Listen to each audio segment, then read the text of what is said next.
conceptos claves y que hagan preguntas de las dudas que tengan. ¿Ya? Vamos a empezar entonces.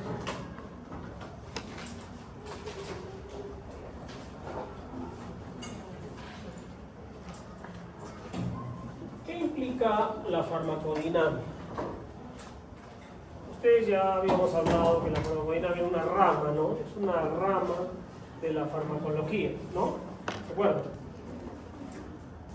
Y que tiene que ver con los efectos del fármaco en el organismo. O sea, cada vez que administremos un fármaco a un paciente, vamos a aplicar farmacodinámica, ¿no? Porque esta cápsula va a entrar con su tacita de agua que tiene al cuerpo de esa persona y va a hacer ¿qué?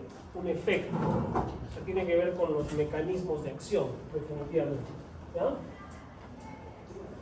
Por lo tanto, hablar de farmacodinamia es hablar de la interacción del fármaco con su receptor. ¿Sí? Y vamos a ver cuáles son esos mecanismos de acción, que pueden ser efectos deseables o pueden ser indeseables también, ¿no? Colaterales, efectos adversos. Se va a resumir entonces lo que el fármaco le hace al organismo. Hoy vamos a estudiar la farmacocinética. ¿Sí? ¿Cuál es la importancia de la farmacodinámica en medicina? ¿Qué es? ¿Para qué estudiamos farmacodinámica? Es importante porque conocer los efectos que genera el fármaco en nuestro organismo. O sea, sabemos que el fármaco va a actuar principalmente en un órgano, ¿verdad? Pero también hay mismos, hay similitud de receptores en otros órganos. Por ejemplo, el hígado, hay una similitud, algo similar. Entonces puede generar un efecto adverso en otro órgano, lo cual es importante conocer. Hay varias posibilidades, ¿no? De respuestas.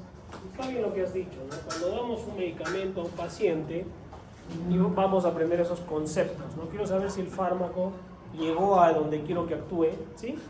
O sea, si tiene eficacia, ¿sí? ¿Cuál es su biodisponibilidad? Si este fármaco tiene una potencia adecuada, si está actuando, tiene un efecto, ¿no? En el paciente que yo quiero, por ejemplo, quiero bajar la presión arterial, quiero ver ese resultado físico, no solamente el cambio bioquímico, ¿no? O a nivel fisiológico, ¿de acuerdo? Por lo tanto es fundamental, porque todo medicamento que demos a una persona va a tener como trasfondo un efecto. Yo no le doy una medicina a un paciente para que no pase nada, ¿no? Va a haber un cambio en esa persona. Si está con fiebre y le voy a dar un fármaco para la fiebre, lo que quiero es que le baje la fiebre, ¿no? Que haya algo que yo pueda ver y medir, ¿no? Esa es la importancia. Entonces, farmacodinámica se resume como una rama de la farmacología que estudia los efectos bioquímicos y fisiológicos, como hemos estado hablando, de los fármacos y además su mecanismo de acción, ¿no? No es más que la interacción del fármaco con la célula. ¿Ya? ¿Qué nos dice su libro de Lippincott? Ya lo tienen todos, ¿no? ¿Lo tienen? Si no lo tienen, avisen para pasárselos a sus compañeros. La última edición en español, ¿sí? ¿Lo tienen? ¿Quién no lo tiene? Levanten la mano. Le he pasado a su delegado. ¿Le has pasado ya a todos? Ya está. Muy bien. Entonces, vamos a ver los efectos bioquímicos, fisiológicos y el mecanismo de acción, ¿no? Lógicamente, para que esto suceda, ¿qué tiene que existir? El fármaco que va a entrar. ¿Y dónde va a actuar? 99% en un receptor, ¿no? Entonces, un receptor ocupado por un fármaco se va a generar una modificación en su estructura. Y ese receptor se va a activar y al final se va a producir una respuesta biológica. Y ya vamos a estudiar ahora cómo es eso. Entonces, ¿qué es un receptor dentro del concepto de mecanismo de acción? No es más que un componente macromolecular con el cual interactúa cualquier medicamento, cualquier fármaco, ¿ya? Y se van a generar, como ya hemos dicho hace rato, cambios bioquímicos, pero también fisiológicos. El bioquímico probablemente no lo voy a ver, ¿no? Pero el fisiológico sí. Voy a ver bajada de presión arterial. Los receptores entonces pueden ser proteínas, como factores de crecimiento, hormonas, neurotransmisores. Pueden ser ácidos nucleicos, en el caso del tratamiento con quimioterápicos en el cáncer. Es decir, los receptores farmacológicos no son que moléculas, porque los fármacos son capaces de interactuar en forma selectiva. ¿Ya? No es que generamos con la farmacología nuevos receptores, son los receptores que ya existen. ¿Se acuerdan que ustedes han estudiado en fisiología, en bioquímica? Los receptores, ¿se acuerdan? Asociados a proteínas, ¿se acuerdan de eso? Las proteínas G, GQ, GS, GI, ¿no? Que la adenilciclasa, que el AMP cíclico como segundos mensajeros, el calcio. ¿Cómo el objetivo de qué? De producir una respuesta, ¿no? Un estímulo y una respuesta. Entonces, miren lo que sucede, ¿ah? La unión del medicamento, de la droga, más el receptor, que es el componente macromolecular a nivel celular, va a generar un primer cambio, que es el bioquímico. Es decir, la modificación de la estructura de ese receptor, de esa célula, que no se va a ver, ¿no? Pero luego se va a generar un segundo cambio, que ya es el hecho observable, fisiológico. ¿Alguien me puede dar un ejemplo de esto? ¿Tienen idea? ¿No? Por ejemplo, un ejemplo básico, ¿no? Hay unos medicamentos para bajar la presión que se llaman bloqueadores o antagonistas de los canales de calcio. Por ejemplo, el amlodipino. Amlodipino se une a su receptor y genera un bloqueo de los canales de calcio, que tienen que ver con la contracción del músculo liso a nivel de las arterias. Ese sería el primer cambio bioquímico, ¿no? Pero luego el paciente le baja la presión arterial porque se generó vasodilatación por bloqueo en ese primer cambio. Ese sería el hecho fisiológico, el segundo cambio. La bajada de presión arterial, que yo la mido con el tensiómetro y el paciente bajó la presión arterial. ¿De acuerdo? Entonces, un primer cambio, un segundo cambio. Uno bioquímico, que no lo veo directamente, pero que está sucediendo. Y el otro fisiológico, que es el observado. Puedes ver, fuerte, escuchen o miren. Mujer de 66 años acude por consulta externa, refiere cefalea y mareos. Usted la evalúa y la encuentra presión arterial de 150/100, frecuencia cardíaca de 80 latidos por minuto, saturación de oxígeno del 95%, frecuencia respiratoria de 16 por minuto. Usted decide tratarla, inicia amlodipino de 10 miligramos cada 24 horas oral. ¿Y cómo influye aquí la farmacodinámica? El ejemplo que les he dado, ¿no? El amlodipino. Miren, con este caso clínico, ¿qué va a pasar? Esto. Entonces, el amlodipino, ¿qué va a hacer? Un primer cambio, bloqueo de canales de calcio. No veo pues eso, ¿no? Porque es bioquímico. Pero se da un segundo cambio, una reducción del calcio intracelular que va a generar la relajación del músculo liso y la bajada de la presión arterial. ¿Ya? Eso sí lo podemos medir, el segundo cambio fisiológico. ¿De acuerdo? Entonces, el primer cambio, que es el bioquímico, es el mecanismo de acción del fármaco. ¿Me están siguiendo? El segundo cambio, todo lo demás, es el efecto.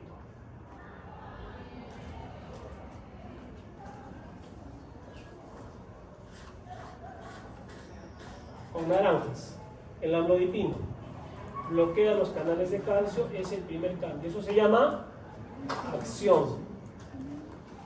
Entonces, cuando les pregunten, ¿cuál es el mecanismo de acción del amlodipino?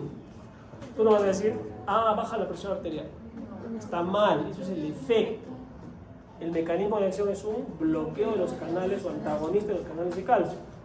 ¿Cuál es el mecanismo de acción de la aspirina, del ácido acetilsalicílico? Es un antiagregante plaquetario. ¿Y cuál es su efecto? Produce antiagregación plaquetaria disminuyendo la formación de trombos en la sangre. Y puedo seguir diciéndoles, ¿cuál es el mecanismo de acción de la levotiroxina? Bueno, ustedes no van a saber eso, ¿no? Pero es una hormona tiroidea. Es la T4. Actúa sobre la tiroides, estimulándola y generando el efecto tiroideo, ¿no? ¿Y cuál es su efecto final? Mejora el paciente porque tiene hormona tiroidea en su cuerpo y imitan las funciones de la glándula tiroides. Y así puedo seguir, ¿no? Mecanismo de acción, efecto. Mecanismo de acción, primer cambio bioquímico, efecto, el cambio biológico fisiológico.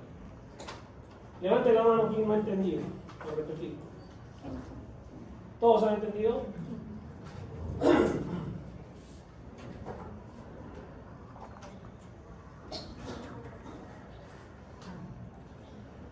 Santiago Escobedo.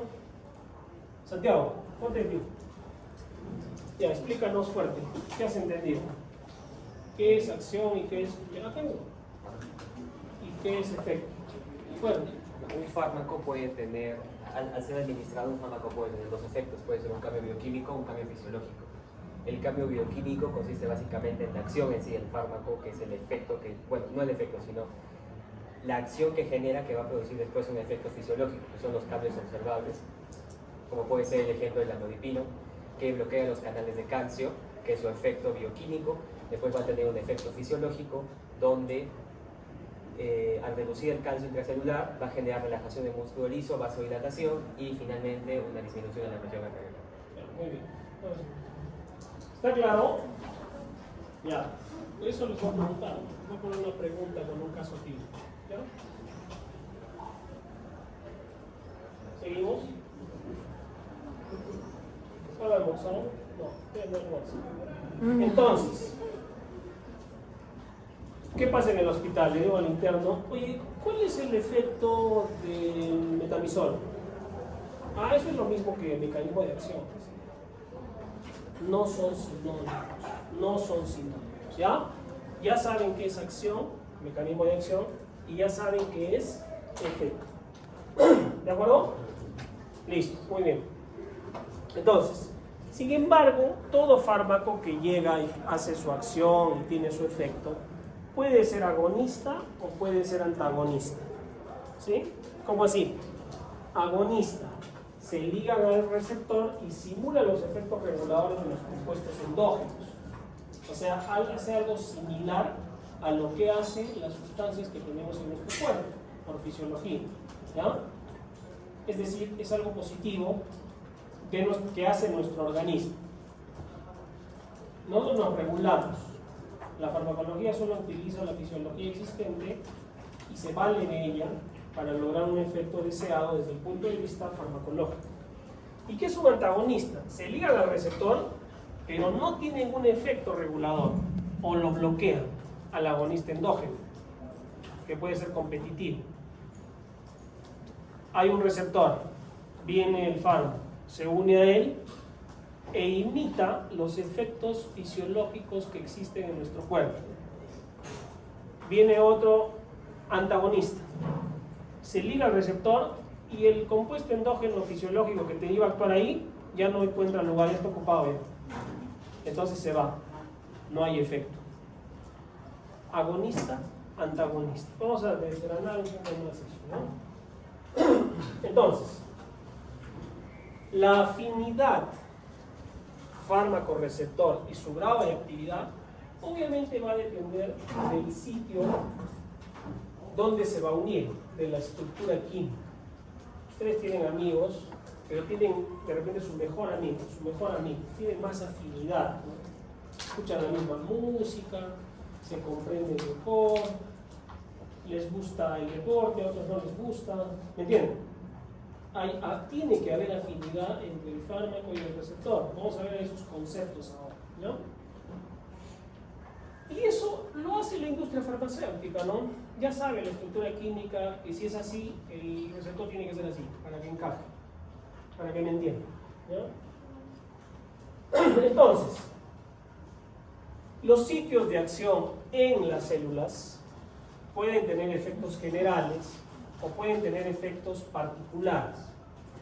Es decir, que pueden ser sistémicos o pueden ser en un solo lugar. Una inyección, por ejemplo, como les pongo la toxina botulínica, que solo le inyectan en el músculo de la cara para que actúe a ese nivel y genere un efecto, una acción y un efecto a ese nivel. O una pastilla que te toma el paciente y tiene un efecto sistémico. Ahí voy a tener que otros efectos. Porque ya no solo de repente me baja la presión arterial, sino también me cause edema de los pies. El amlodipino puede causar edema. Me puede bajar tanto la presión que de repente el paciente se puede desmayar y le puede dar mareos. Esos son ya los efectos indeseables. Yo no quiero eso, pero ya me puede aparecer. Y eso es lo que nos debe diferenciar de médicos con alguien que solo vende un medicamento o solo expende un medicamento, ¿no? Porque, claro, uno dice, pero ve a Google, pues en Google dice, ¿no? Tratamiento de hipertensión arterial, ahí está escrito. Pero tengo que ver la dosis, cuánto le voy a dar, cada cuánto tiempo, ¿no? Por eso existen los sistemas de receptor-efector o la vía de transducción de señales. Es decir, no es que el fármaco llega, se une y ya está, ya le bajó la presión arterial. ¿Qué pasa? Llega a su receptor y ese receptor se transforma y genera un segundo mensajero, ¿no?, en la membrana, que puede ser AMP cíclico, calcio, ¿no?, y que va al núcleo y genera esa respuesta, ¿no?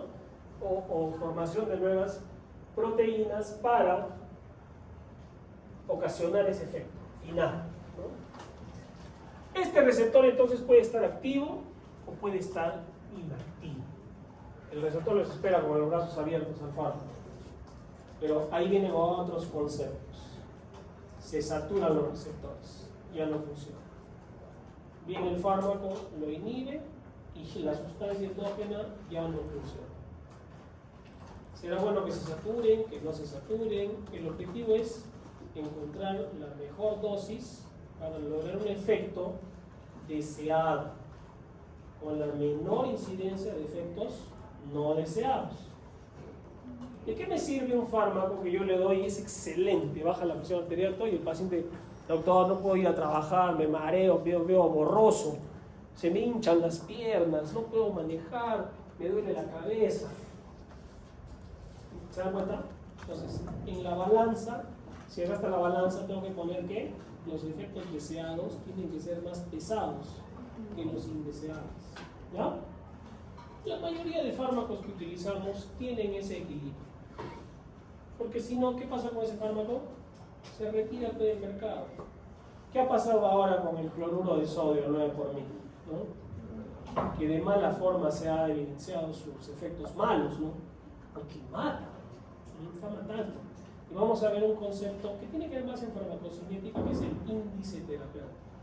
La dosis efectiva sobre la dosis tóxica.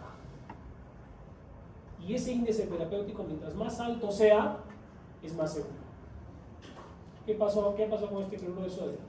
Tiene un índice terapéutico muy bajo porque no lo han controlado. Tiene una concentración 7 veces más de sodio. ¿Y quién puede responderme qué pasa si tenemos mucho sodio en el cuerpo?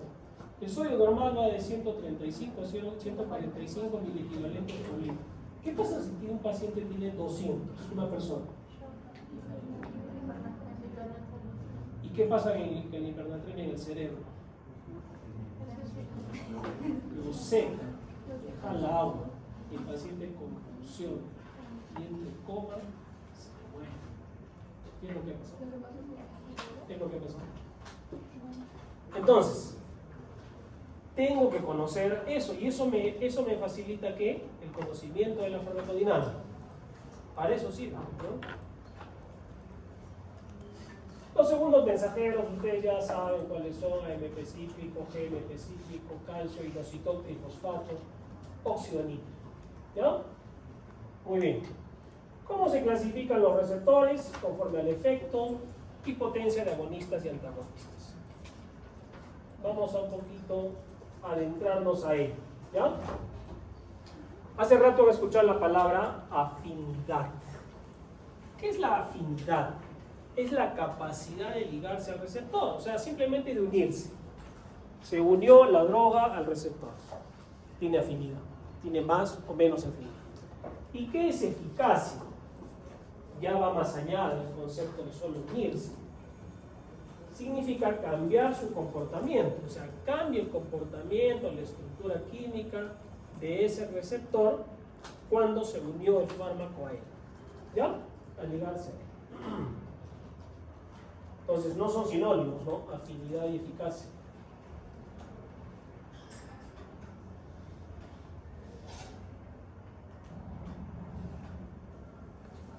Podemos tener un agonista total entre el fármaco, lo ocupa el 100% del receptor, lo cambia, produce el mismo efecto fisiológico, ¿sí? Que se ocasiona normalmente en el cuerpo. Puede ser parcial, es decir, que una parte estimula, pero otra parte no, a medias. O puede ser un antagonista, como hemos dicho. ¿Qué es lo más usual? ¿Ya? Tienes tu receptor que está en la membrana, llega este fármaco a este nivel, ¿sí? Emite un segundo mensajero y a nivel nuclear se genera la respuesta final en la mayoría de casos, ¿no? ¿Qué segundos mensajeros conocen? ¿Se acuerdan?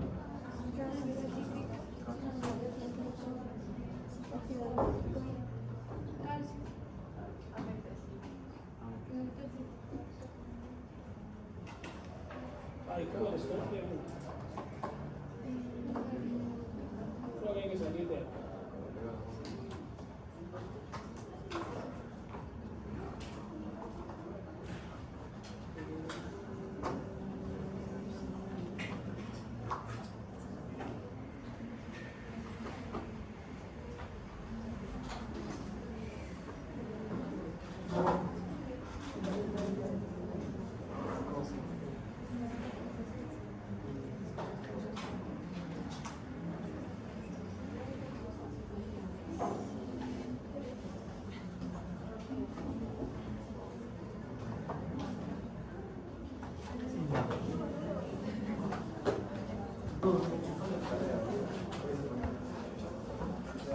Aquí se encuentra una célula con su receptor en la membrana. El receptor es una macromolécula encargada de la señalización química entre células y dentro de la célula. Cuando un ligando endógeno, una hormona o neurotransmisor, se une a su sitio de reconocimiento, inicia un cambio en la función celular. Existen muchos tipos de receptores. Por su localización, los podemos encontrar en la membrana externa, citosol o núcleo. Por su actividad, pueden ser asociados a canales iónicos, provocando apertura o cierre de canal, acoplados a proteínas G, generando un segundo mensajero, o asociados a enzimas.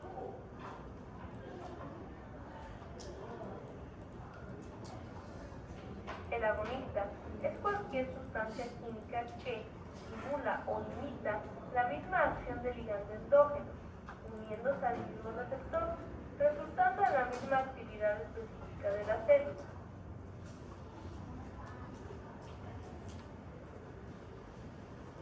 El antagonista es cualquier sustancia química que bloquea el receptor, lo que provoca la inhibición del efecto específico de la célula.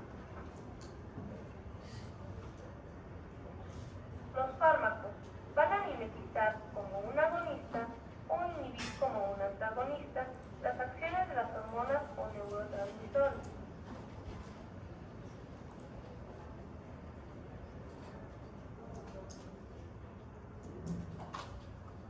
La especificidad es la selectividad con la que un fármaco se une a un receptor determinado y no a otro. Por lo tanto, la especificidad es recíproca.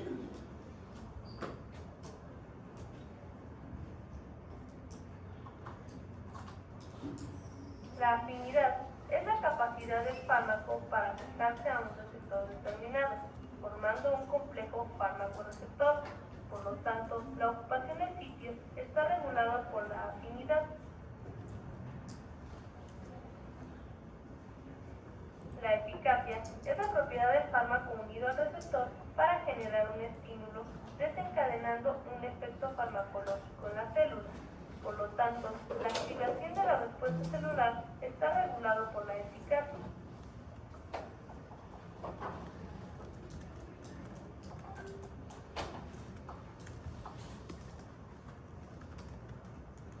Conociendo las propiedades de la interacción fármaco-receptor, podemos clasificar a los agonistas y antagonistas. Agonista puro. Presenta afinidad y eficacia similar o superior a la del ligando endógeno. Agonista parcial. Presenta afinidad pero eficacia menor al ligando endógeno. Antagonista. Tiene la propiedad de presentar afinidad pero no eficacia. Un antagonista competitivo compite con el agonista en la fijación al receptor, mientras que un antagonista no competitivo se fija a un lugar distinto del receptor, impidiendo la activación de él. Muy bien, vamos a...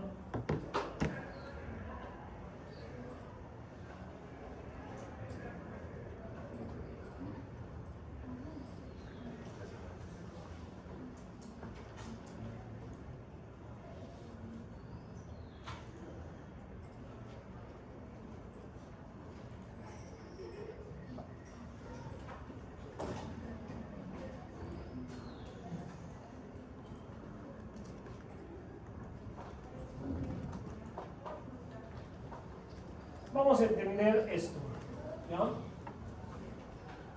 Los receptores son proteínas, pueden ser enzimas, pueden ser canales, ¿sí? Es decir, las drogas no tienen receptores específicos para cada droga, sino utilizamos los receptores existentes. Han escuchado tres conceptos, ¿no? Especificidad, ¿sí? Afinidad y eficacia, ¿no?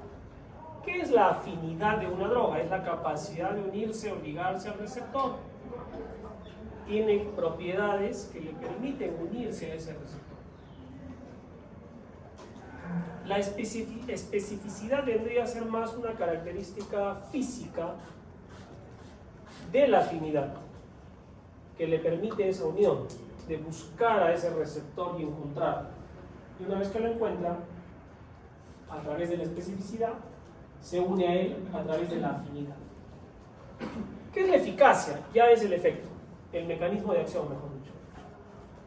Se liga al receptor y provoca un cambio bioquímico en el receptor, que ya hemos hablado también hace rato. Entonces, miren, ¿no? Cuando un fármaco se une a un receptor, puede hacerlo de dos maneras. Si se une con afinidad y con eficacia, ese es un agonista. Ojo. Si se une con afinidad pero sin eficacia, es un antagonista. ¿No? ¿Está claro eso? Sí, sí está claro.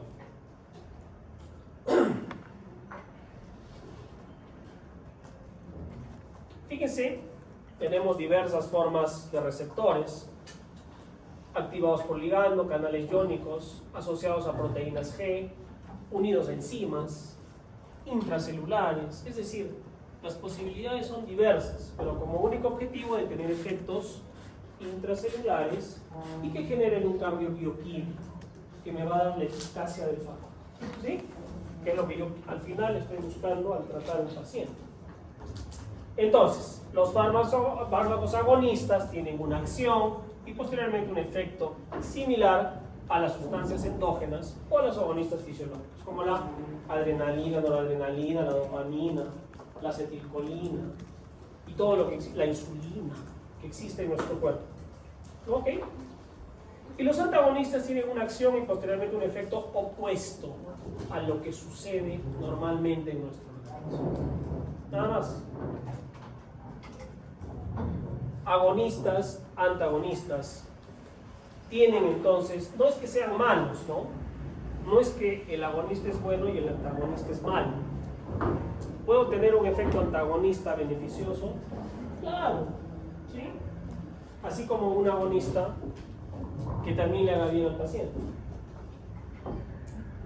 ¿Qué sucede? Miren, cuando la droga antagonista usa el receptor, este receptor ya no puede ser utilizado por la sustancia endógena. Entonces no se da ese efecto fisiológico que existe. ¿Qué es un ligando? Este término se utiliza para designar a la sustancia que normalmente se une a un determinado receptor. El más común que usamos es la adrenalina, como un ligando, que va a ser su sinónimo, pero va haciendo la distancia de un fármaco, de un medicamento. ¿No? Esta es una sustancia endógena, actúa sobre receptores alfa 1, alfa 2, beta 1, ya vamos a estudiar los receptores adrenérgicos en segunda fase. ¿Sí? Si nosotros damos un fármaco que actúa sobre el receptor beta 1, ¿sí?, pero que tiene afinidad y no eficacia, ¿qué es eso? Es un fármaco antagonista. Hay fármacos antagonistas que yo puedo utilizar sobre la adrenalina para que tengan un buen efecto sobre el paciente. Sí, los beta bloqueadores, como el atenolol, tiene afinidad pero no eficacia, bloquea los receptores beta 1 que están en el corazón. Entonces el paciente disminuye su trabajo cardíaco, su frecuencia cardíaca, que es lo que yo quiero como beneficio en el caso de una insuficiencia cardíaca. ¿Ya? En resumen, ¿qué hace el atenolol? Ocupa el receptor de la adrenalina ya no actúa y la frecuencia cardíaca se enlentece, el corazón trabaja más lento, más tranquilo, se disminuye el trabajo cardíaco. ¿Me están siguiendo? La pregunta es, yo les pongo que es verdadero. ¿Existen receptores específicos para los medicamentos? O sea, nacemos con un receptor para el amlodipina. No, ojo con eso, a veces nos confundimos, ¿no? Y decimos, no, la farmacología es de otra ciencia. No, tiene que ver con la fisiología. Por eso les digo que la fisiología es fundamental, es lo mismo, ¿sí? Los receptores para drogas son receptores fisiológicos. Ya lo hemos repetido muchas veces cuáles son los receptores. Ahora, ¿cómo creen ustedes que debe ser la unión de un fármaco con un receptor? ¿Debe ser muy fuerte, así que lo abrace al receptor y que no lo suelte nunca? ¿O debe ser muy lábil, que pasa por él, lo toca y se sigue de frente? Eso va a depender de qué es lo que queremos. ¿Qué es lo que queremos? Sin embargo, eso está ya escrito. Mediante los mecanismos o enlaces con los cuales el fármaco se une a un receptor, y son enlace iónico, en primer lugar. Es un enlace entre la carga positiva por cargas y una negativa del receptor o viceversa. Es relativamente débil. El dipolar, entre zonas relativamente electropositivas con zonas electronegativas del receptor o viceversa. Es también débil, son enlaces débiles. No me va a convenir mucho para un efecto, ¿no? Para una acción y un efecto que yo quiero. Sigamos avanzando. Los enlaces de hidrógeno es dipolar, es igual al anterior, pero la zona electropositiva la del hidrógeno y la electronegativa lo del oxígeno. Sin embargo, existen enlaces llamados covalentes, donde la droga y el receptor logran compartir electrones en su última órbita. Este es más fuerte, más poderoso. Este es el más fuerte entre droga y receptor. Todos ellos, incluyendo esto último que son las fuerzas de Van der Waals, que son los más débiles, no es uno mejor que otro, ¿sí? Sino que dependiendo del efecto que yo quiera. Si quiero un efecto fugaz, lo más probable es que use enlaces más débiles. Si quiero un efecto más duradero, lo más probable es que use enlaces más fuertes o valentes. ¿Me están captando? No es uno malo y el otro bueno. Depende mucho del efecto que buscamos al administrar un fármaco. Pero tengo que conocerlos, todos ellos. Van der Waals, covalentes, enlaces de hidrógeno, enlaces dipolares, enlaces.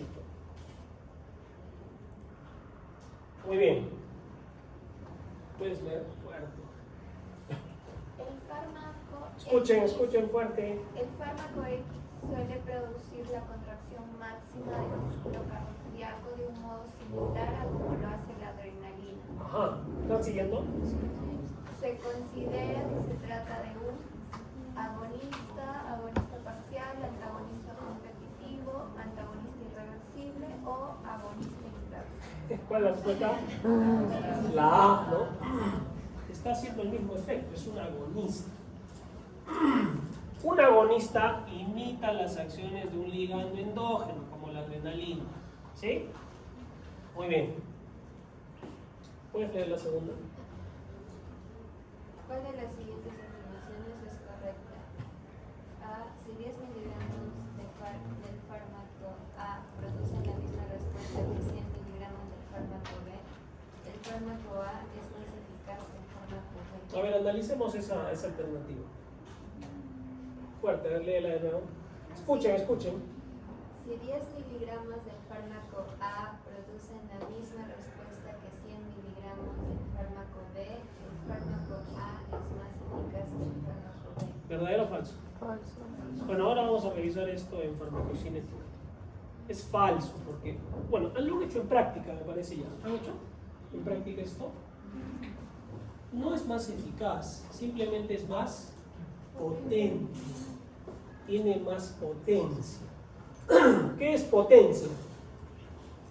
Es la capacidad de un fármaco que con menos dosis tenga el mismo efecto que otro que tiene más dosis. ¿Me entienden? Los dos hacen lo mismo, pero yo con 1 miligramo hago lo mismo que el que tiene 100. Este fármaco es más potente. Entonces no está bien decir, este antibiótico es más potente que todos. No es lo mismo decir eficaz. Ya han aprendido que es eficaz, ¿sí? Es el efecto que yo voy a conseguir. Entonces, no necesariamente un fármaco con potencia, con mejor potencia es más eficaz. ¿De acuerdo?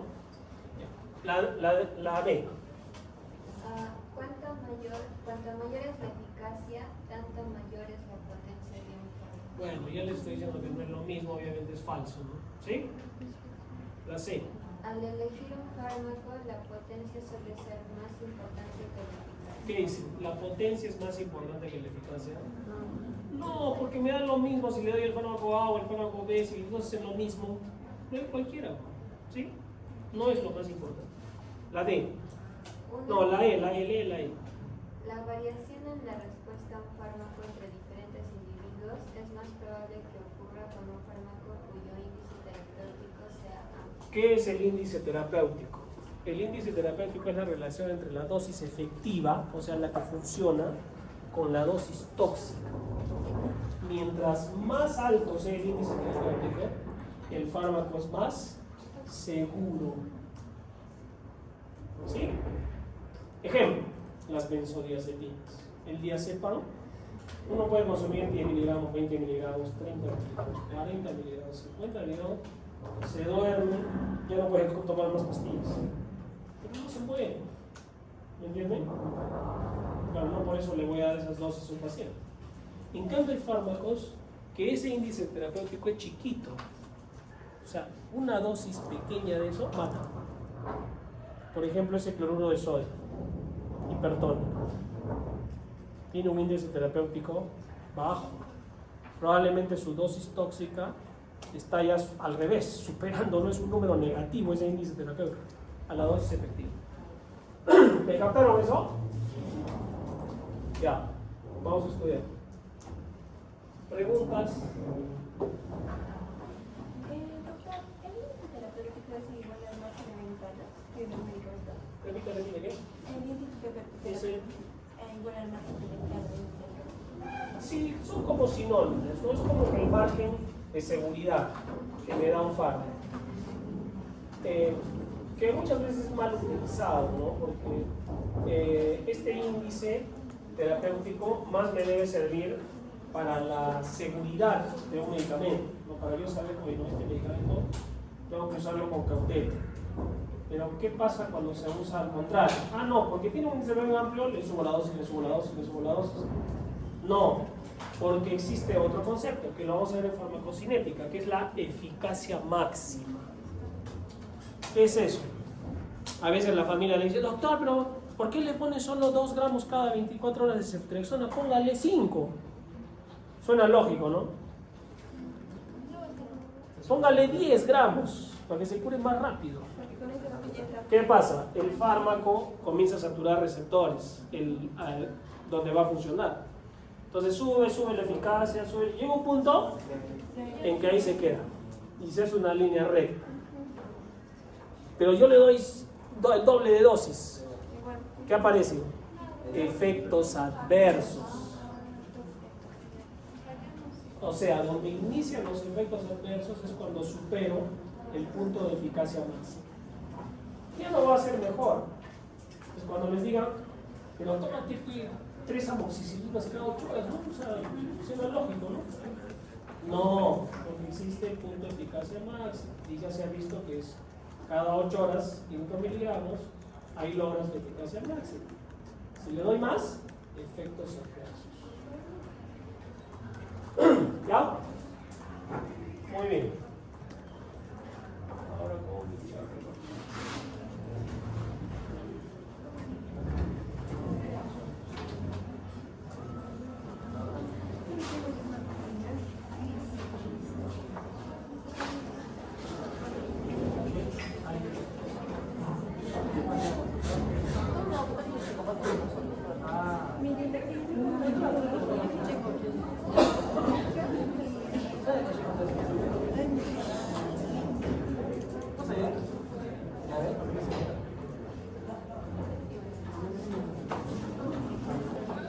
Farmacocinética. ¿Ya? ¿Qué es farmacocinética? Lo que el fármaco ¿qué hace el organismo? No, eso era farmacodinámica.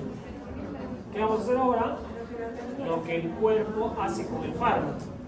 Lo absorbe, lo distribuye. ¿Ya? Escuchen.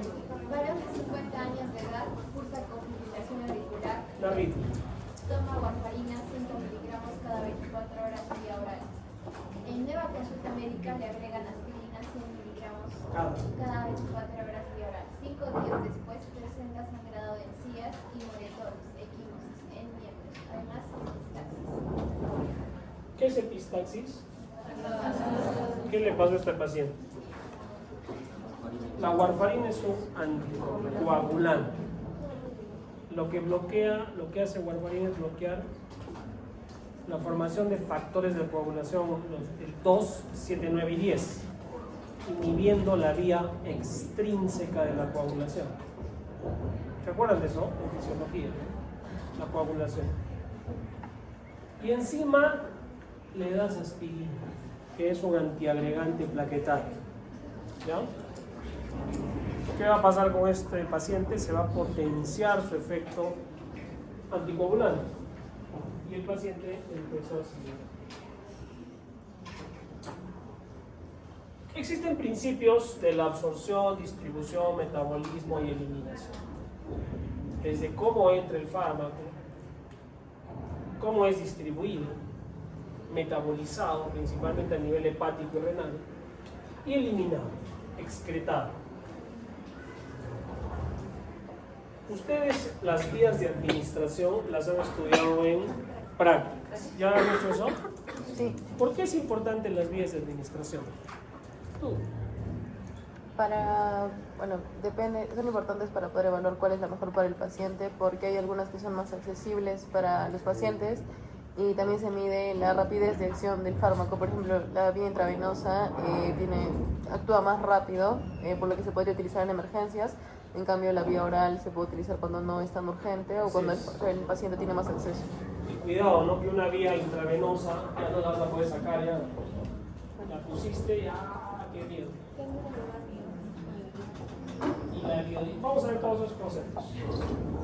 La mayor parte de los fármacos entonces se administran por vía sistémica, vía oral, en inyecciones, vía oral es la mayoría. La droga va administrada a una cavidad o un tejido. Entonces, ¿qué es absorción? ¿Se acuerdan que vimos el pasaje de drogas a través de membranas? No es más que el pasaje de la cavidad o tejido hacia la sangre. ¿De acuerdo? Un inyectable intravenoso tendrá absorción. No tiene, pues, va a tener una biodisponibilidad del 100%. Es la cantidad de fármaco que llega a la sangre. Ya tienen un concepto. Existe lo que se llama periodo de latencia. ¿Qué es eso? Latencia. Es el periodo desde que el fármaco es administrado hasta que empiezan los efectos. ¿Sí? Por ende, la vía de administración es importante. Si viene un paciente y ustedes están en emergencia con cólico renal, que es un dolor muy severo, ¿qué le darían? Un fármaco. A, vía oral. B, en crema. Le echan la crema al espárrago. O C, endovenoso. ¿Por qué? Absorción rápida. Porque quiero un efecto rápido, quiero calmarle el dolor. Señor, no, tomes esta pastilla, le va a calmar en 3 horas. Se llama otro sitio. Hay factores que influyen en la velocidad de absorción. Ustedes lo han estudiado también eso, que tiene que ver con las vías de administración. Sí. ¿Cuál es el principal mecanismo de pasaje? Ya lo saben. ¿Sí? Y las drogas no ionizadas son las que atraviesan. Entonces hay factores del fármaco, de las drogas, como son el tamaño, la liposolubilidad y el grado de ionización. Ya lo saben ustedes eso. La solubilidad de las drogas en los líquidos corporales, la concentración en el sitio de absorción, el área de la superficie de absorción. Un fármaco que va a los pulmones tiene buen área, ¿no? En el abdomen, a nivel del peritoneo. La irrigación en la zona de absorción. Un absceso, ¿llegará el antibiótico? No, porque no tiene irrigación. Ese absceso hay que drenarlo.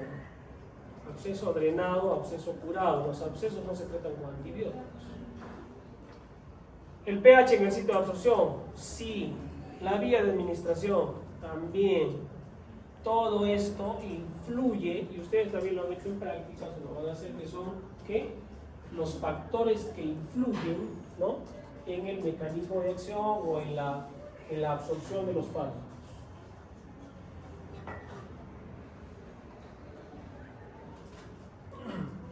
¿Qué es biodisponibilidad? Ya lo hemos dicho. ¿Qué es? Es el porcentaje o fracción del fármaco que alcanza la circulación sistémica, ¿no? Se define como el 100%, en el caso de la vía intravenosa. La vía intravenosa 100%. ¿no? Pero esa biodisponibilidad se va a ver afectada si se toma una pastilla una persona, ¿no? ¿Por qué razones? La absorción, el metabolismo de primer paso, la distribución hacia otros tejidos. Vías de administración. Un recuerdo, ¿no? ¿Una vía es mejor que otra? Depende. ¿Para qué la quiero usar? Si viene un niño con fiebre y no le pueden coger una vía intravenosa, ¿qué vía puede usar? Rectal, ¿no? Para bajarle más rápido la fiebre. Si viene un paciente paro cardíaco y la enfermera no le puede poner la vía, ¿qué hago? Se muere. Puede usar la vía sublingual o puede usar la vía, lo intubo y le pongo la adrenalina por el tubo, hacia los pulmones. O sea, siempre va a haber una vía donde poner un fármaco. Siempre. ¿no? Porque si no consigo esa vía de administración, va a morir, pues, o no le voy a solucionar el problema. En una emergencia, por ejemplo. ¿no? Muy bien. ¿Puedes leer? Mujer de 22 años que con intenciones autolíticas Se quería suicidar. ingiere 30 tabletas de aspirina de 500 miligramos. A pesar de vómitos, la paciente ingresa por emergencia con respiración acidótica, presión arterial 90 sobre 40 milímetros de mercurio, frecuencia cardíaca 120, saturación de oxígeno 90, Encefalopatía. ¿Qué está pasando? ¿Dónde se absorbe mejor la aspirina? ¿Se acuerdan? ¿Por qué? Que es un medicamento ácido. Ya, ¿se acuerdan de eso? El pK, el estómago, el pH. Ya. Entonces, esta paciente, a pesar que vomitó, le hiciste lavado gástrico, ya se absorbió el fármaco. Y son 30 tabletas, es un montón de medicamentos. Y la aspirina es ácida, es ácido acetilsalicílico. Está generando un grado de acidez en sangre, o sea, probablemente en el AGA le va a tomar el pH y va a tener 7.28 de pH. Lactato alto. Está haciendo anaerobiosis prácticamente, no tiene oxígeno. Y esa acidosis la va a llevar a esta, a acidosis metabólica. Acidosis metabólica. ¿Qué otras patologías pueden producir acidosis metabólica en un paciente, en una persona? La insuficiencia renal, por ejemplo, la intoxicación por metanol, el diabético descompensado, una cetoacidosis diabética. Hay muchas posibilidades. Pero de fármacos, aspirina, metanol. ¿Qué es el metanol? ¿Conocen? Es un alcohol, es un tipo de alcohol pero que es mortal, tiene un índice terapéutico, o sea, no se usa como medicamento, muy bajo, ¿no? Pero que el sabor es igual al alcohol, al etanol. Pero ¿qué es lo malo del metanol? Que va la vía a la formación de acetaldehídos, de ácido fórmico, el cual es tóxico para el ser humano. Produce ceguera, insuficiencia renal, acidosis metabólica. Bueno. Preguntas sobre absorción.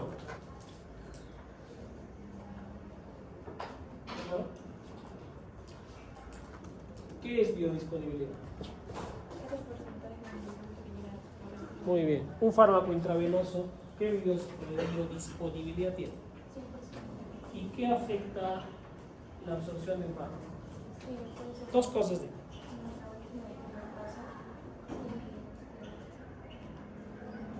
la absorción. La absorción. ¿Qué afecta la absorción del medicamento? Que se absorbe o que no se absorbe. Las características del fármaco. Si es ionizado o no ionizado, si es pequeño, ¿sí? Si es liposoluble. ¿Dónde lo pongo? Es crema, es pastillas, ¿sí? Es inyección intramuscular. ¿De acuerdo? El pH del lugar. ¿Me entienden? La irritación. Todas esas cosas influyen en el grado de absorción del medicamento. ¿Ya? Distribución. Claro, el fármaco llegó a la sangre.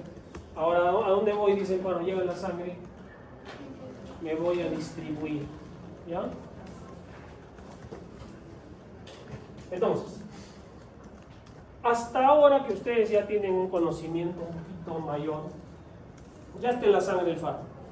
Imagínense, ya llegó el fármaco a la sangre. Y con esa circulación tiene que llegar pues donde quiero que actúen, ¿no? Pero no siempre se va a quedar ahí dando vueltas, sino seguramente se va a ir a otros compartimentos líquidos del organismo. ¿Se acuerdan de esto? En fisiología seguro lo han visto, en anatomía, en fisiología, ¿no? Nosotros somos mayoritariamente agua, que es el agua corporal total. Más o menos, el agua corporal total es del 60% del peso corporal, ¿no? O sea, una persona de 70 kilos, ¿cuántos litros de agua tiene? ¿Cuántos? ¿Por qué? Se multiplica 6 por 7, 41. ¿Ya? Ojo con eso, acuérdense para que lo tengan bien, porque no es lo mismo porcentaje que litros, pero si yo les digo que eso es 60% es agua y pesa 70 kilos, tiene 42 litros de agua. ¿Ya? Esta agua corporal total se divide en un líquido extracelular, que son más o menos 14 litros del hombre de 70 kilos, 35%, y el intracelular 65%. El extracelular es el plasma, que más o menos es 7%, 3 litros, y el intersticial, que puede llegar hasta 11 litros con el 28%. Pero mayoritariamente somos agua, somos compuestos de líquido. ¿Ya? El intracelular y el extracelular. ¿Un fármaco puede ir a todos estos compartimentos? Sí. Y ahí pues se pierde o no se pierde, depende también de las características del fármaco y de este concepto que son las fases de distribución. El fármaco llegó al plasma, se absorbió, ya está en el plasma. ¿Llegará en igual medida a todos los órganos? No. ¿Ustedes creen? No. Seguramente que no. ¿Ya?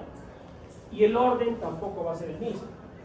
Fíjense cómo un fármaco puede llegar en porcentajes mayores, lógicamente, a la sangre, a pulmones, riñones, cerebro, a los ojos, al corazón y a los músculos, mayoritariamente. ¿Sí? Mayoritariamente. Es casi todos los lugares donde queremos que llegue un fármaco. Por sentido común, ¿no? Si yo quiero un fármaco llegar al cerebro rápido, intravenoso. Si quiero que llegue al músculo, intravenoso o intramuscular. A los riñones, a los pulmones. ¿Y por qué llega más rápido a estas zonas? ¿Por qué? Se absorbe más Porque rápido. tienen mayor irrigación. Por eso una forma, cuando yo le digo a un interno, ¿y cómo mide la perfusión de una persona? Le veo la uña. No, la palma de la mano. A ver, todos agarren su palma y apriétense acá al lado. en la región hipotenada. Apriétense y luego miren ahí, ¿eh? Y suelten. Y van a ver cómo lo rojito se pone rápidamente, se pone blanco cuando lo apretan, pero luego se pone rojo más rápido. Menos de 2 segundos. Si la sangre llegó a esa velocidad allí, está llegando muy bien al cerebro, al corazón, a todo sitio. Pero si ustedes apretan a un paciente, pucha, y se queda blanco, 1, 2, 7 segundos, ¿le estará llegando sangre a los riñones, No. al pulmón, No. al cerebro? Nada. ¿No? Y existen las fases. Primera fase. Lógicamente, un fármaco con características favorables que ya sabemos cuáles son. Pequeña, liposoluble, poco ionizante. La primera fase de distribución implica que la droga va a llegar a los órganos más irrigados, que son los que hemos visto. ¿Sí? Cerebro, hígado, riñones, pulmones, corazón. Primera fase. Llega más rápido a esos sitios. Segunda fase. La droga ya va a empezar a llegar a circulación intermedia. De hecho, de los riñones, pulmones, corazón, va a pasar a otros órganos como la piel, los músculos, u otras vísceras, el vaso, ¿sí? Que no llegaron en la primera fase, los intestinos. ¿De acuerdo? Y finalmente la tercera fase, a la grasa. La grasa es lo último donde llega. ¿Por qué? Porque es menos irrigado. No está bien irrigada la grasa corporal. ¿De acuerdo? Tiene una circulación bastante limitada, tardía, ¿no? Lentamente, y también va a ser muy lento.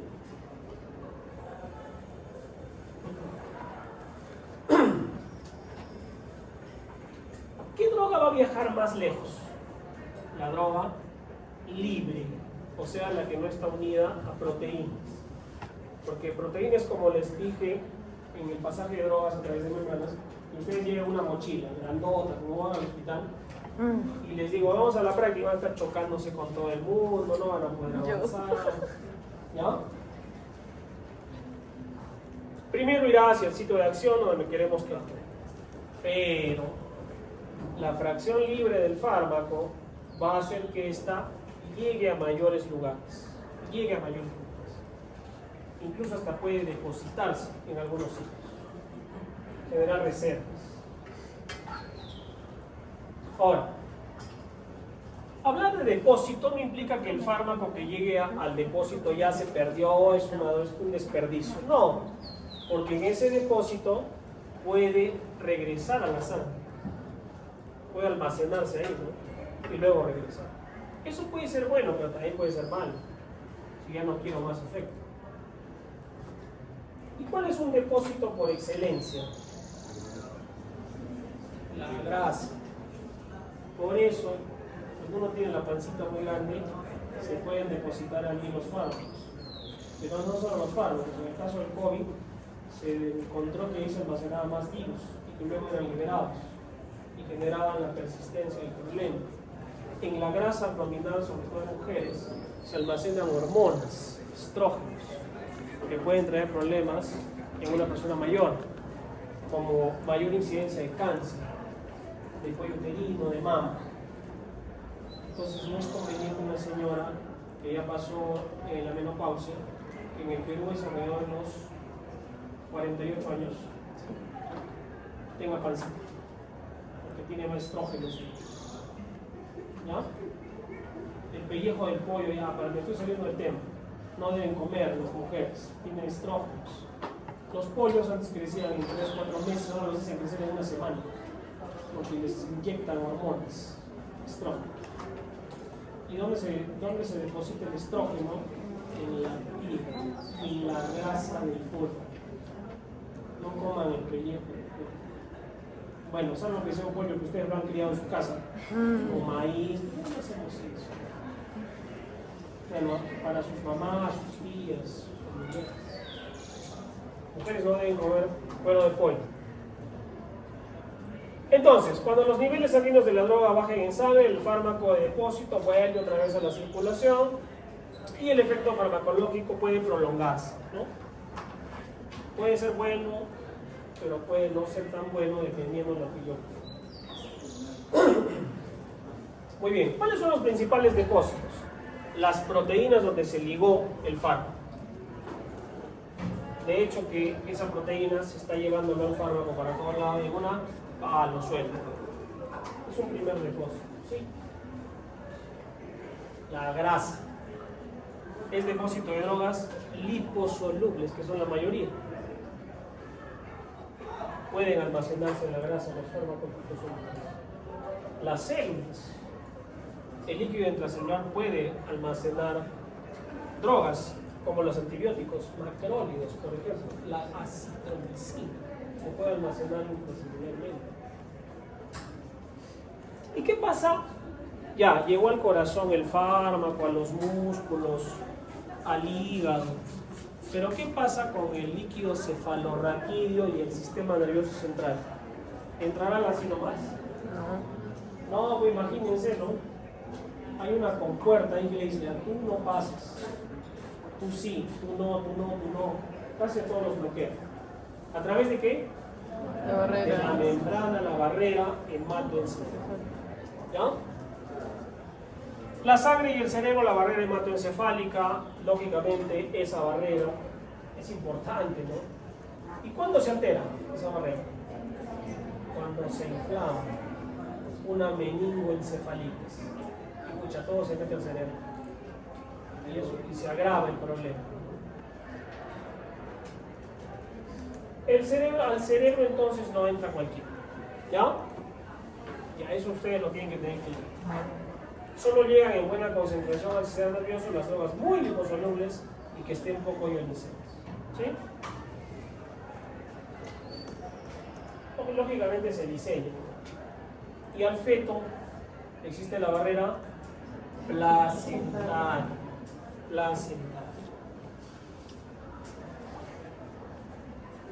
La heparina, que es un anticoagulante, no pasa a la placenta. Es una pregunta de residentado, ¿no? Tienes una mujer que tiene trombosis del seno cavernoso y está embarazada y hay que anticoagularla. ¿Qué anticoagulante le das? A, enoxaparina. B, warfarina. C, dabigatran. E, D, heparina. La normal, no fraccionada. Heparina, la más básica. Y no pasa la barrera placentaria, sino lo vas a destruir al pobre fetito. ¿No? Pero, miren, 98% de las medicinas, 98%, pasan la barrera placentaria. Entonces, cuando una mamá le dice, doctor, estoy embarazada, tengo gripe, entonces tú le vas a amoxicilina, citromicina, paracetamol, loratadina, N-acetilcisteína, un spray para la nariz, prednisona, ¿todo eso le vas a dar? No. Todo eso va a pasar al feto. Señora, carne de pollo, harto líquido y un paracetamol nada más ese día. ¿Ya? Le recomiendas, hay que vacunarse con todos, ya están vacunados, ¿no? Contra la influenza anual. Si estoy enfermo, ponte mascarilla, pues hay que proteger a los demás, ¿no? ¿De acuerdo? Bueno, no hace sentido a nadie estornudar ahora. Puedes leer fuerte. Mujer que está de 16 semanas cursa con trombosis del seno cavernoso. Usted decide con su tipo clínico iniciar la anticoagulación. ¿Qué fármaco elige? ¿Cuál? Heparina no fraccionada. ¿Por qué? Porque no pasa la barrera placentaria. Cuando tienes una gestante, ya son dos personas, ¿no? Hay que tener más cuidado. ¿Puede haber redistribución de los fármacos? Sí. De donde había actuado hacia otros lugares para almacenarse. Esa redistribución solo es importante cuando la droga sea muy liposoluble. El tiopental. El tiopental es un bloqueador relajante neuromuscular utilizado en anestesia para intubar a un paciente. Se relaja. Pero una vez que ingresa al cuerpo, se va a todo sitio y produce una gran relajación muscular. Tiene un índice terapéutico bajo. puede producir paro respiratorio si se mal utiliza. Muy bien. Pero lógicamente todo fármaco que entra al cuerpo tiene que eliminarse, ¿no? O mejor que se quede para siempre en el cuerpo. No, pues tiene que eliminarse, ¿no? Algunos fármacos nos conviene que se quede más tiempo, otros no. Mecanismos gracias a los cuales el organismo se deshace de la droga. Hablamos de eliminación. Puede haber biotransformación, metabolismo y excreción propiamente dicha. Muchos fármacos primero son biotransformados o metabolizados y los productos resultantes son excretados. O sea, el fármaco entra así redondito, el cuerpo lo convierte en un triángulo y después lo bota con la orina o las heces, ¿no? No necesariamente esa secuencia es obligatoria. De repente entra el fármaco, hace su efecto y el cuerpo lo elimina de frente. Varía mucho de fármaco a fármaco, ¿ya? Pueden ser excretados directamente sin haber sufrido metabolización. Hay fármacos que entran por la boca y se salen por las heces, directo, sin metabolizarse. La lactulosa, antibióticos como la difuroxacida, la furazolidona, ¿no? Que pueden utilizarse en niños. El gasiovet, la simeticona, no sufren biotransformación. Pero muchos sí tienen biotransformación. ¿Qué es la biotransformación? Convertir el fármaco, ¿no? Si es un fármaco liposoluble y poco ionizado, ¿qué va a hacer el cuerpo? Lo va a convertir en un compuesto más ionizado y menos liposoluble. ¿Para qué? Para que no se siga metiendo por todos sitios y sea más fácil ser eliminado. ¿Entienden eso? Eso se llama inactivación de una droga. ¿Ya? Inactivación de una droga. ¿Qué es el tiempo de vida medio? No es más que un periodo donde el fármaco disminuye al 50%. ¿Y qué tiene que ver el 50%? Porque se ha encontrado que cuando el fármaco baja ese 50%, pierde eficacia. Por eso me sirve para saber cuánto es el tiempo de vida media. 8 horas. Entonces tengo que a las 8 horas repetir el medicamento para poder continuar mi eficacia. ¿Me están siguiendo? Porque si yo no le doy el fármaco, ¿qué va a pasar? No vas a tener ya efecto y pierdes el tratamiento que le estás dando al paciente. ¿Ya? ¿Qué es una prodroga o un profármaco? Muchas veces existen fármacos que están inactivos y cuando uno los toma y entra al cuerpo, se activan, ¿no? Por un proceso de biotransformación, se convierten en una sustancia activa y ese proceso se llama activación. Esas son las prodrogas o profármacos, ¿no? Si una sustancia se convierte en otra, una droga en un metabolito, existe un cambio químico en la droga. Por lo tanto, estos fármacos, estos medicamentos se someten a reacciones químicas. Esas reacciones químicas son las que al final las inactivan, preparándolas para ser eliminadas, ¿no? Existen entonces las reacciones de fase 1 y las reacciones de fase 2, bioquímicas. Las de fase 1 son la oxidación, reducción e hidrólisis. Estúdienmelas bien, ¿no? Porque siempre vienen preguntas de esto. Y las de fase 2, la conjugación.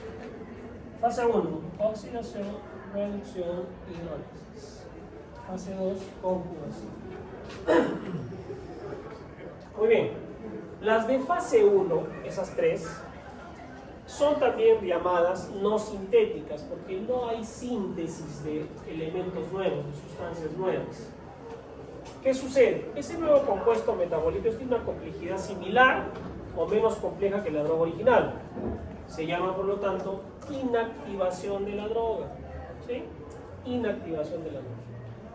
Pero puede ser al revés, que entra una droga inactiva y se activa a través de esas fases bioquímicas. Y más bien, eso pasa con las prodrogas, ¿ya? La fase 1, donde se encuentra la biotransformación microsomal es el sistema más utilizado por los fármacos, ¿sí? A través de los microsomas hepáticos, que son vesículas del retículo endoplasmático, que catalizan transformaciones metabólicas en su mayor parte. ¿Y cuáles son esos microsomas? ¿Cuáles son esos sistemas? El citocromo P450. ¿No? La oxidación ocurre en los microsomas hepáticos o en el retículo endoplasmático liso del hepatocito. A estas enzimas se le llaman las oxidasas de función mixta. Y el complejo oxidativo más importante es el de los citocromos. O sea, las reacciones de fase 1 son las más importantes.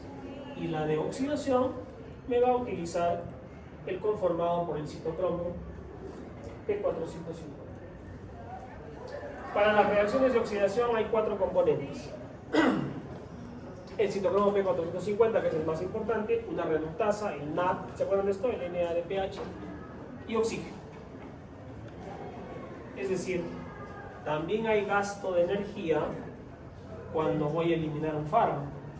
Y si le doy 10 fármacos al abuelo, que está mal, ¿me entienden? Por eso es mala la polifarmacia en un adulto mayor, ¿no? Y eso ya está comprobado. No, pero le va a hacer bien porque le voy a dar vitaminas para el dolor, para la gripe, para la fiebre, para el moco, y la eliminación del fármaco. El citocromo P450, que ustedes me lo van a explicar bien, es un grupo de enzimas que lo que hacen es ayudar en el metabolismo para la eliminación de un fármaco.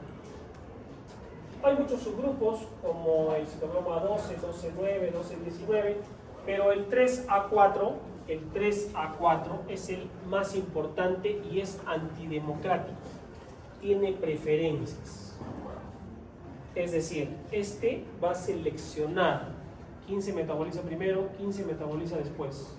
Así llegue tarde el fármaco. Tú primero, pasa por acá, y lo metaboliza. Es el principal sistema de citocromos, anótenlo. Preguntas sobre esto también vienen. 3A4. ¿Y qué medicamentos se metabolizan por el 3A4? Ya está la lista hecha.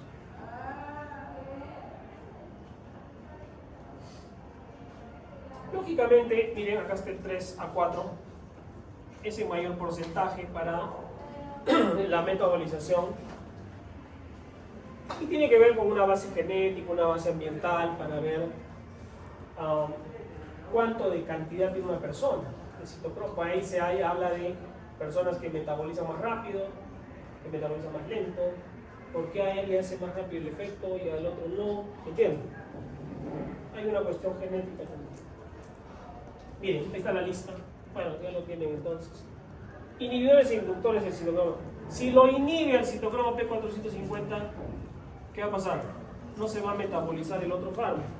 Y si lo induce, va a metabolizarse con los fármacos que se metabolizan a través de este citocromo. ¿Me captan eso? ¿Esto para qué es importante? Para las interacciones de fármacos. Interacciones. Un fármaco con otro fármaco se cruza. Entonces yo digo, no le voy a dar este fármaco porque me va a influir en el metabolismo del otro. O viceversa. ¿Qué tienen que aprenderme entonces? ¿Cuáles son inhibidores y cuáles son inductores del citocromo P450? ¿Y qué fármacos son metabolizados a través de este sistema? Que son la mayoría, ¿no? Son la mayoría. La inducción enzimática es un aumento de la cantidad de citocromo debido a la presencia continua de una droga en el organismo. Entonces hay muchos de ellos, como el fenobarbital, la rifampicina, fenitoína, carbamazepina. Favorece la presencia de inducción enzimática. Entonces, ¿para qué me sirve esto en medicina? Para las interacciones. ¿De acuerdo? Si yo tengo un paciente que es hipertenso, recibe losartán, pero le damos clonazepam, y una semana después la paciente viene chocada. ¿Qué pasó? Hubo interacción, ¿no? El clonazepam es un inhibidor del sistema P450. Al inhibirse no se metaboliza el losartán. Aumenta el efecto del losartán, aumenta el efecto antihipertensivo. ¿Me están siguiendo? Ya no, ya están de sueño. Oxidación y reducción, ¿no? ¿Qué es reducción? Ocurren los microsomas hepáticos, acoplados a la oxidación de drogas también. El hígado es el más importante. Se reduce un fármaco, el fármaco es inactivado. Y ahí son las reacciones de fase 1 y las reacciones de fase 2. Las de fase 1, su acción es convertir las sustancias que van a ser eliminadas en más polares, más hidrosolubles, menos liposolubles para ser eliminadas. ¿Y qué dijimos? La fase 2, que es la conjugación, se acopla a un sustrato, aumenta de tamaño y puede ser eliminado más fácilmente, pero requieren gastar energía. La hidrólisis. La ruptura de la molécula determina la inactivación de la droga y la pérdida de sus acciones farmacológicas. La hidrólisis ocurre en mayores lugares, como en el plasma, en el hígado, en los pulmones, incluso en los riñones, en la piel. La hidrólisis es un mecanismo también de inactivación, incluso más diseminado. Esas son las reacciones de fase 1, las que hemos visto, ¿no? ¿De acuerdo? ¿Cuáles son? Muy bien. Ahora veamos las de fase 2, que son llamadas sintéticas, porque se generan unas sustancias más complejas que la droga original, más grande en tamaño molecular. ¿Ya? Porque se acopla una sustancia en dos. Utilizan la glucuroniltransferasa a nivel hepático.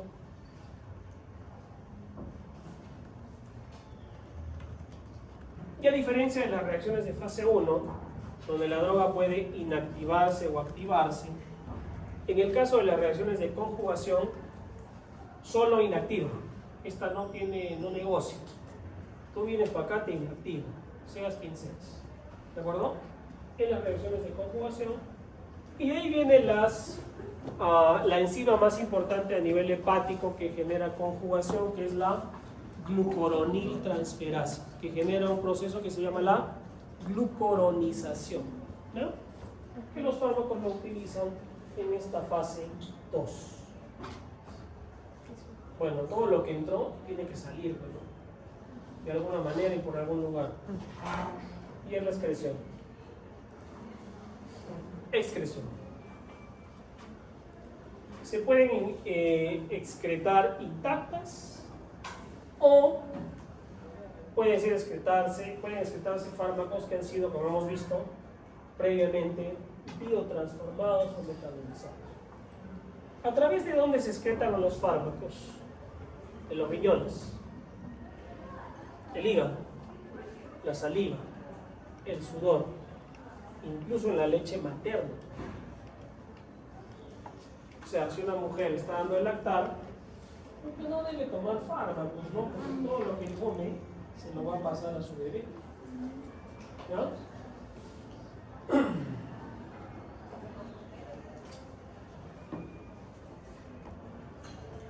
¿Cómo es la excreción renal?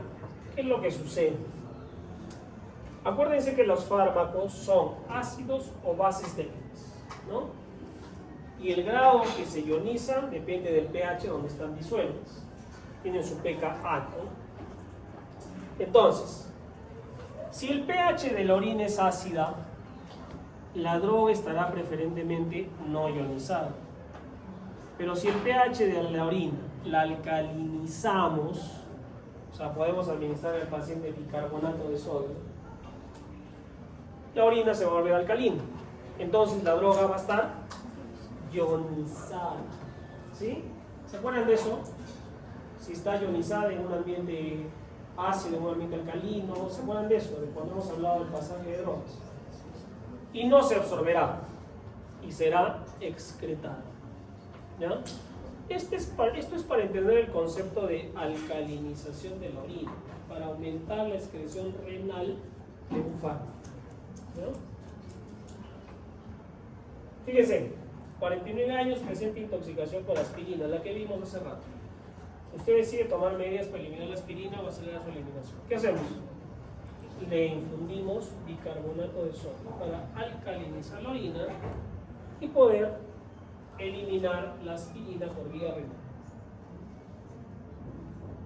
Pero la excreción puede ser hepática y biliar, por supuesto.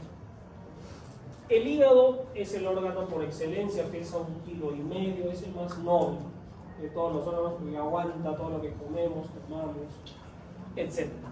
¿No? Lógicamente, una vez que entra el fármaco al hígado, el hígado va a empezar a trabajar a nivel del hepatocito.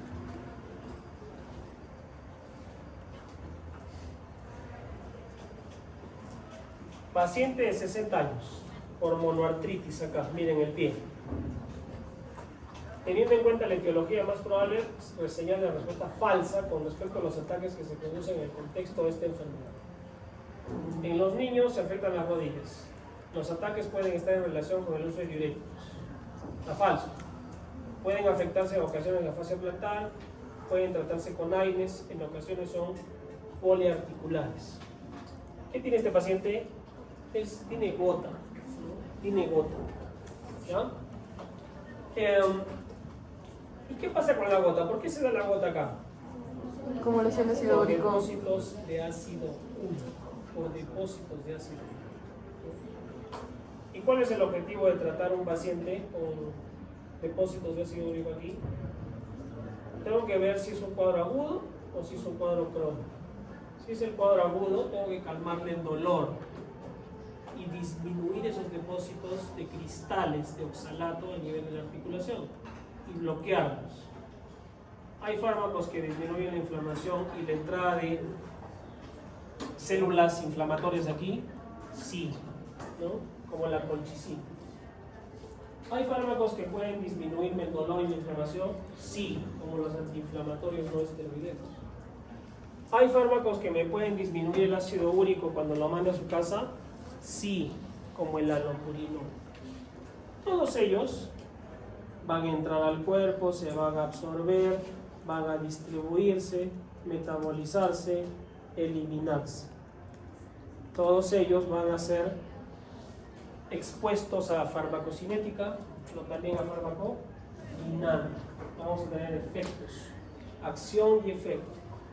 Vamos a hablar de biodisponibilidad, de la acción final que va a tener este fármaco y de la disminución de la inflamación, dolor y mejoría del paciente. ¿Ya?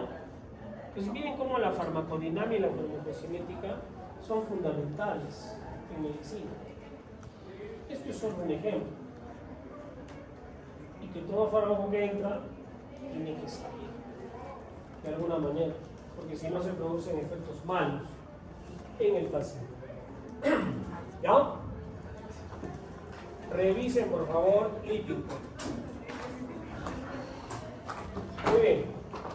La próxima semana vamos a hacer drogas colinérgicas y anticolinérgicas.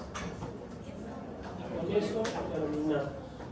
Y estamos listos para el examen. Ya les he pasado las diapositivas. Léanme sistema nervioso autónomo, porque les voy a preguntar. ¿Ya? Nada más, chicos, gracias.